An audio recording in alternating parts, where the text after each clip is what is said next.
See guys, it's a mango tree. Now just dropping everywhere. The mango.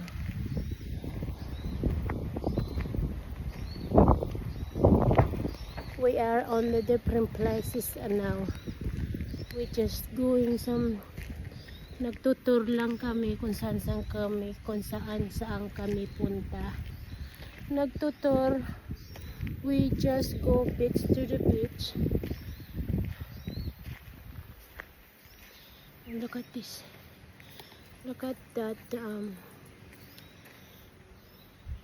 there. Ganda no? Ganda ng bulaklak guys.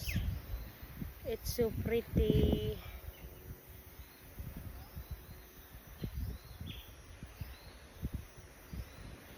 Yan ang water. That's the water there. I'm going there later on.